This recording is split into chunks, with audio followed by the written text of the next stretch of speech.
آج مالک ناشتے کی ٹیبل پہ نہیں آئے تھے۔ مجھے حیرت تو ہو رہی تھی کیونکہ وہ ہمیشہ مالکن کے ساتھ ہی نیچے آتے تھے، لیکن مجھ میں پوچھنے کی ہمت نہیں تھی۔ میری کیا اوقات تھی کہ میں ان کے پرسنل معاملات میں بولتا۔ مالکن اب ٹیبل پہ بیٹھ چکی تھیں اور میں ان کے سامنے کھانا بھی لگا چکا تھا۔ وہ مسالے والا انڈا تو بڑے شوق سے کھا رہی تھیں، مچھلی بھی انہوں نے کافی کھا لی تھی۔ مجھے بڑی حیرت ہوتی تھی کہ آخر اتنی گرمی میں بھی وہ ایسے گرم کھانے کیسے کھاتی ہیں، لیکن وہ مجھ غریب کی طرح گرمی میں تھوڑی رہتی تھیں۔ وہ تو اے سی پہ اپنے کمرے میں ہی پورا دن گزارتی تھیں۔ رات کو جب مالک آتے تھے تو وہ دونوں کمرے میں گھس جاتے تھے اور میں بیچارہ انہیں ترستی نگاہوں سے دیکھتا رہ جاتا تھا۔ مالکن ناشتہ کر کے وہاں سے اٹھنے ہی لگی کہ میں نے ان سے مالک کے بارے میں پوچھ لیا۔ مالک ناشتے پہ نہیں آئے، ان کا کھانا کمرے میں تو نہیں پہنچانا؟ میں نے بڑے باادب طریقے سے نظریں جھکا کے پوچھا تھا، کیونکہ اب میں انہیں نظر اٹھا کے نہیں دیکھنا چاہتا تھا۔ جب بھی میں انہیں نظر اٹھا کے دیکھتا تھا تو میرے من میں عجیب سی ہلچل مچنے لگ جاتی۔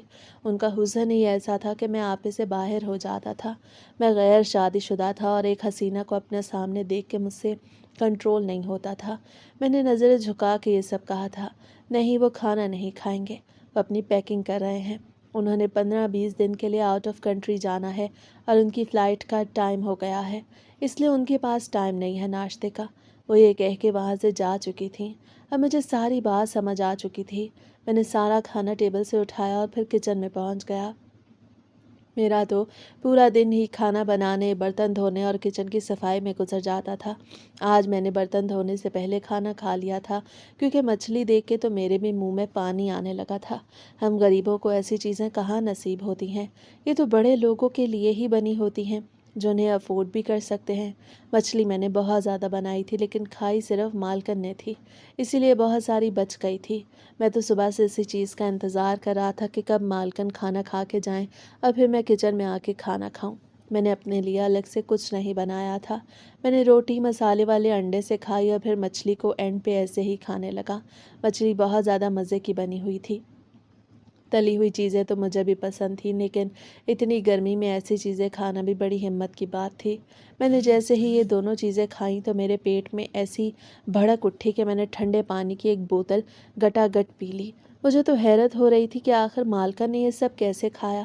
اب تو یہ ان کی روٹین تھی، وہ تو اکثر ہی ایسی چیزیں کھاتی تھیں اور ان کی وجہ سے مجھے بھی کھانی پڑتی تھیں۔ میں غیر شادی شدہ تھا، اس لیے مجھے بہت زیادہ گرمی ہو رہی تھی۔ مجھے سمجھ نہیں آ رہا تھا کہ میرے ساتھ کیا ہو رہا ہے۔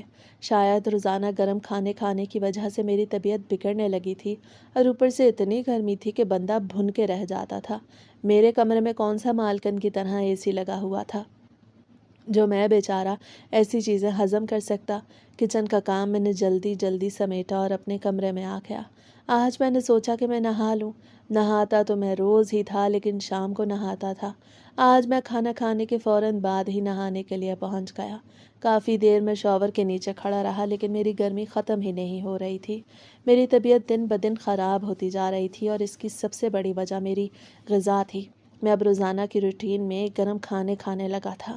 مالک تو کام کے سلسلے میں گھر سے جا چکا تھا لیکن مالکن اب گھر پہ بالکل اکیلی ہوتی تھی۔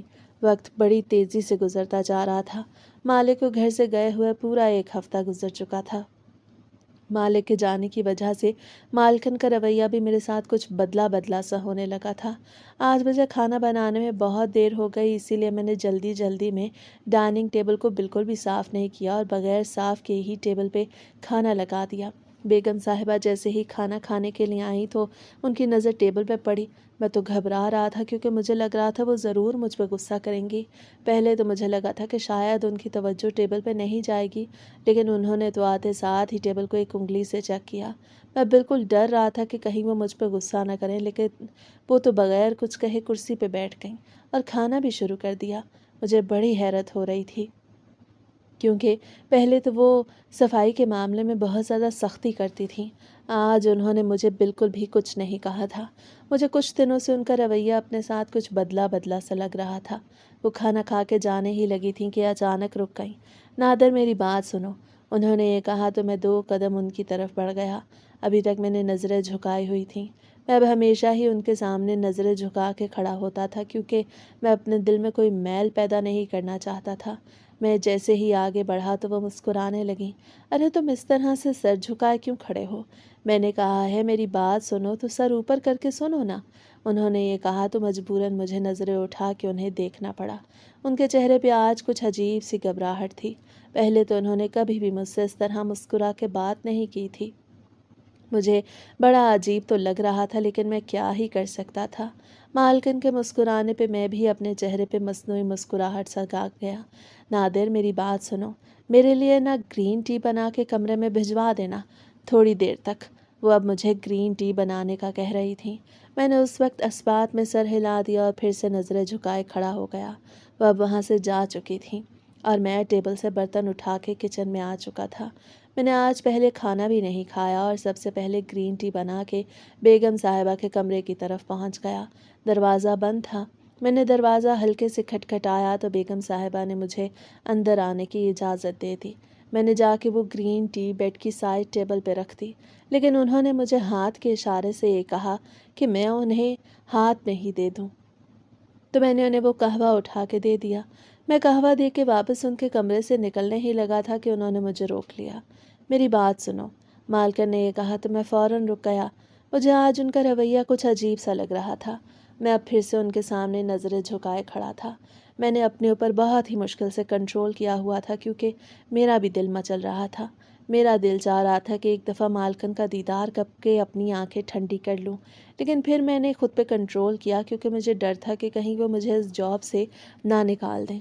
تم مجھے یہ بتاؤ کہ ہر وقت تم ایسے نظریں جھکائے کیوں کھڑے رہتے ہو؟ وہ اب مسکرا کے مجھ سے یہ کہہ رہی تھیں، بیگم صاحبہ میں آپ کا بہت احترام کرتا ہوں، اسی لیے ہی میں آپ سے نظریں نہیں ملانا چاہتا۔ میں نے یہ کہا تو وہ کہا لگا کے ہنسنے لگیں۔ مجھے بڑا عجیب لگ رہا تھا۔ پہلے تو وہ کبھی بھی مجھ سے اتنا فری نہیں ہوئی تھیں، نہ جانے آج کیا ہوا تھا۔ جی بیگم صاحبہ کیا بات ہے؟ میں اصل مدعے پہ آ گیا، کیونکہ انہوں نے مجھے کسی کام کی وجہ سے ہی وہاں پہ روکا تھا۔ ہاں وہ میں کہہ رہی تھی کہ تمہیں پیسوں کی ضرورت تو نہیں؟ انہوں نے یہ کہا تو مجھے اپنی سماعت پہ یقین نہ ہوا کیونکہ پہلے تو وہ اتنی رحم دل بالکل بھی نہیں ہوا کرتی تھیں۔ وہ تو بالکل ہی اکڑو مزاج تھیں۔ کبھی بھی انہوں نے مجھ سے اس طرح سے بات نہیں کی تھی۔ آج وہ مجھ سے یہ پوچھ رہی تھیں کہ مجھے پیسوں کی ضرورت تو نہیں۔ پیسوں کی ضرورت مجھے تھی لیکن پھر بھی میں نے ان کے سامنے ہاتھ پھیلانا ٹھیک نہیں سمجھا۔ نہیں بیگم صاحبہ مجھے پیسوں کی ضرورت نہیں ہے، میں نے صاف صاف منع کر دیا۔ میں بھی وہیں پہ ہی کھڑا تھا کیونکہ ابھی مالکن نے مجھے وہاں سے جانے کا نہیں کہا تھا۔ اگر میں ان کی اجازت کے بغیر آ جاتا تو شاید وہ مجھ پہ غصہ کرتیں۔ نادر تم گھبراؤ نہیں، تم مجھ سے دل کی بات کر سکتے ہو۔ اگر تمہیں سچ میں پیسوں کی ضرورت ہے تو تم مجھ سے مانگ سکتے ہو۔ انہوں نے یہ کہا تو مجھے بہت ہی عجیب لگا۔ نہ جانے آج انہیں ایسا کیا ہوا تھا جو وہ اتنی مہربان ہو رہی تھیں۔ پہلے تو انہوں نے کبھی بھی مجھ پہ ترس نہیں کھایا تھا۔ پہلے تو وہ کبھی اپنے کمرے میں بھی اتنی دیر مجھے نہیں رکنے دیتی تھیں۔ جب بھی کبھی میں کام کے لیے وہاں جاتا تو مجھے فوراً سے کمرے سے بھیج دیتی تھیں۔ آج انہوں نے خود ہی مجھے باتوں میں الجھا کے رکھا ہوا تھا۔ نہیں بیگم صاحبہ میں سچ کہہ رہا ہوں، مجھے چھپانے کی کیا ضرورت ہے؟ مجھے واقعی پیسوں کی ضرورت بالکل بھی نہیں۔ میں ابھی بھی اپنی بات پہ ڈٹا ہوا تھا۔ چلو پھر ٹھیک ہے، اگر کسی چیز کی ضرورت ہو تو مجھے کہہ دینا۔ بیگم صاحبہ مجھے اجازت دے رہی تھی کہ اگر مجھے کسی چیز کی ضرورت ہو تو میں ان سے مانگ سکتا ہوں۔ میں اس بات میں سر ہلا کے وہاں سے نکل چکا تھا۔ مجھے آج بڑا عجیب لگ رہا تھا۔ ان کی آنکھوں میں دیکھ کے مجھے ایسا محسوس ہو رہا تھا جیسے وہ مجھ سے کوئی بات کرنا چاہتی ہوں لیکن کر نہیں پا رہی ہوں۔ ان کے بولنے کا انداز، ان کی آنکھیں کچھ اور ہی کہہ رہی تھیں۔ مجھے تو کچھ عجیب ہی لگنے لگا تھا۔ مجھے ایسا لگ رہا تھا کہ ان کی مجھ سے اس طرح کی ہمدردی کوئی معمولی نہیں ہے۔ میں اب اپنے کمرے میں آ چکا تھا لیکن میرے دل کو بالکل بھی سکون نہیں آ رہا تھا۔ میرے ذہن میں وہ باتیں ابھی بھی گھوم رہی تھیں جو بیگم صاحبہ نے مجھ سے کہی تھیں۔ میرا دل مچلنے لگا تھا۔ بیگم صاحبہ کو گھر پہ تنہا پا کے میں کنٹرول نہیں کر پا رہا تھا۔ معمول کے مطابق میرا گرم چیزوں کو کھانا میرے لیے مصیبت بنتا جا رہا تھا۔ اگلی صبح میں نے ناشتے میں افغانی پلاؤ اور کھیر بنائی تھی۔ رات کو بیگم صاحبہ سے جب میں نے صبح کے ناشتے کا مینیو پوچھا تھا تو انہوں نے مجھ سے یہی کہا تھا کہ جو تمہارا دل کرے وہی بنا لینا۔ مجھے افغانی پلاؤ بہت پسند تھا، اسی لیے میں نے آج افغانی پلاؤ اور کھیر بنا لی تھی۔ بیگم صاحبہ جب ناشتے پہ آئیں تو ٹیبل پہ بنے کھانے کو دیکھ کر اور مجھے دیکھ کے مسکرانے لگیں۔ اچھا تو تمہیں افغانی پلاؤ پسند ہے، کھڑے کیوں ہو، بیٹھ جاؤ نا۔ انہوں نے یہ کہا تو مجھے اپنی سماعتوں پر یقین نہ آیا۔ وہ مجھے اپنے ساتھ بیٹھنے کا کہہ رہی تھیں۔ زندگی میں پہلی بار وہ یہ بات کر رہی تھیں۔ پہلے تو انہوں نے کبھی بھی یہ نہیں کہا تھا۔ آخر انہیں کیا ہوتا جا رہا تھا؟ مجھے تو کچھ صحیح نہیں لگ رہا تھا۔ مجھے ان کی منشا سمجھ آنے لگی تھی اور میرا دل بھی اب مجھ سے قابو نہیں ہو رہا تھا۔ میرا دل مجھے بار بار اس چیز پہ آمادہ کر رہا تھا کہ میں اس چیز کا فائدہ اٹھاؤں، لیکن میرا ضمیر مجھے روک رہا تھا۔ میں تو کشمکش میں پڑ گیا۔ بیگم صاحبہ کی آنکھوں پہ مجھے عجیب محسوس ہو رہا تھا۔ کھانا وغیرہ کھا کے جب میں نے برتن دھو لیا اور کچن صاف کر لیا تو میں فوراً اپنے کمرے میں آ گیا۔ میں اب سوچ میں پڑ گیا تھا۔ مجھے کچھ سمجھ نہیں آ رہی تھی کہ میں کیا کروں۔ میرا دل مجھے مجبور کر رہا تھا، لیکن میرا نفس بار بار ہی مجھے روک رہا تھا کہ یہ غلط ہے۔ میں غیر شادی شدہ لڑکا تھا اور مجھے ان چیزوں کی بالکل بھی سمجھ نہیں تھی۔ بیگم صاحبہ نے ناشتے کی ٹیبل پہ مجھے کہا تھا کہ رات پہ میں ان کے کمرے میں گرین ٹی دے آؤں۔ اب میں رات کا انتظار کر رہا تھا کہ کب رات ہوگی اور میں ان کے کمرے میں گرین ٹی لے کے جاؤں گا۔ میں موقع سے فائدہ اٹھاؤں گا۔ جب رات ہوئی تو میں نے جلدی سے گرین ٹی تیار کر لی۔ میرا دل اب بالکل بے قابو ہو گیا تھا۔ مجھ سے اب ذرا بھی کنٹرول نہیں ہو رہا تھا۔ میں گرین ٹی لے کے مالکن کے کمرے کے باہر پہنچ چکا۔ میں ابھی کمرے کے اندر داخل ہی ہونے لگا تھا کہ اچانک سے مجھے کسی کے چلنے کی آواز محسوس ہوئی۔ میں نے پیچھے مڑ کے دیکھا تو مالک کھڑے تھے۔ نادر، تم کہاں جا رہے ہو؟ مالک کو اپنے سامنے کھڑا دیکھ کے میرے ہوش اڑ گئے۔ نہ جانے وہ آج کیسے واپس آ گئے۔ میرے ہاتھ کانپ رہے تھے۔ میں گرین ٹی دے کے فوراً سے کمرے سے باہر نکل آیا۔ اب میں اپنے کمرے میں آ چکا تھا۔ میرے ہاتھ پاؤں ابھی بھی کانپ رہے تھے۔ میرا ضمیر مجھے ملامت کر رہا تھا۔ میں یہ بہت غلط قدم اٹھانے سے خود کو روک لیا تھا۔ یہ بھی میرے اللہ کی طرف سے ہی مجھ پہ کرم ہوا کہ میں اتنے بڑے گناہ سے بچ گیا۔ اب مجھے سمجھ آ گئی کہ میں اپنے نفس اور دل کی لذت سے مجبور ہو کے جو اتنے بڑے گناہ کی طرف بڑھ رہا تھا تو اللہ نے مجھے روک لیا تھا۔ میں اب اپنے اللہ سے رو رو کے دعائیں کر رہا تھا۔ میرا دل غم سے پھٹنے لگا تھا۔ مجھے بہت زیادہ غصہ آ رہا تھا خود پر۔ میں نے فوراً سے وضو کیا اور جائے نماز بچھا کے اپنے رب کے حضور ہاتھ اٹھا کے بیٹھ گیا۔ میں نے اپنے اللہ سے رو رو کے دعائیں کی۔ اے اللہ مجھے معاف کر دے، تیرا شکر کہ میں ایک بہت ہی بڑے گناہ سے بچ گیا ہوں۔ یا اللہ یہ سبب بنایا کہ میں اتنے بڑے گناہ سے بچ گیا، ورنہ تو میں آج اس گناہ میں اپنے ہاتھ رنگ چکا تھا۔ لیکن اعمال کا دار و مدار تو نیتوں پہ ہوتا ہے، اس لیے میرا ضمیر مجھے ملامت کر رہا تھا۔ میں رو رو سے اللہ سے دعائیں کر رہا تھا، لیکن میرے دل کو کسی طور پر بھی سکون نہیں آ رہا تھا۔ رات کو بھی مجھے بالکل نیند نہ آئی۔ صبح کی نماز میں نے پھر سے اپنے رب سے معافی مانگنا شروع کر دی۔ میں رو رو کے معافی مانگ رہا تھا۔ میں اب سوچ چکا تھا کہ میں اس گھر میں مزید نہیں رکوں گا اور اب واپس پاکستان جاؤں گا اور اپنے ماں باپ کے پاس ہی رہوں گا۔ وہیں پر ہی کوئی کام دھندا ڈھونڈ لوں گا، کیونکہ اب میرا ضمیر گوارا نہیں کر رہا تھا کہ میں یہاں پہ رہوں۔ اگلے ہی دن میں نے مالک سے بات کی تو وہ مان بھی گئے۔ میں نے اپنی ٹکٹ کٹوائی اور کچھ ہی دنوں میں گھر پاکستان پہنچ گیا۔ اماں اور ابا مجھے دیکھ کے بہت خوش ہو رہے تھے۔ جب میں نے انہیں یہ بتایا کہ میں وہاں اب کبھی نہیں جاؤں گا تو انہیں کچھ پریشانی ہوئی، لیکن انہوں نے مجھے مجبور نہ کیا۔ اللہ کے کرم سے کچھ ہی دنوں میں مجھے وہیں پہ بہت اچھی ملازمت مل گئی۔ میں جتنا بھی اپنے رب کا شکر ادا کروں اتنا کم ہے۔ میرے اللہ نے مجھے ایک بہت ہی بڑے گناہ سے بچا لیا تھا، ایک ایسا گناہ جس کی سزا میں برداشت ہی نہیں کر سکتا۔ میری دعا ہے کہ اللہ ہر نوجوان کو اس بڑی علت سے بچائے جس طرح میرے اللہ نے مجھے بچایا۔ اللہ ہر کسی کو سیدھی راہ پہ چلنے کی توفیق دے۔ آج بھی جب میں اس بارے میں سوچتا ہوں تو مجھے خود سے گھن محسوس ہونے لگتی ہے، لیکن اب میں سچی توبہ کر چکا تھا۔ اللہ نے بھی ہمیشہ ہی توبہ کا دروازہ کھلا رکھا ہے۔ میرے اللہ نے قرآن پاک میں واضح لکھا ہے کہ جو لوگ گناہ کر کے توبہ کر لیں اور پھر اس گناہ کے بالکل بھی قریب نہ جائیں تو اللہ ان کی توبہ قبول کرتا ہے۔ میں نے بھی سچی توبہ کی تھی اور اب میرا دل مطمئن بھی تھا۔ میں جتنا بھی اپنے رب کا شکر ادا کروں اتنا کم ہے۔ میرے اللہ نے مجھے بہت ہی اچھا رزق عطا کیا تھا اور مجھے بہت بڑے گناہ سے بھی بچایا تھا۔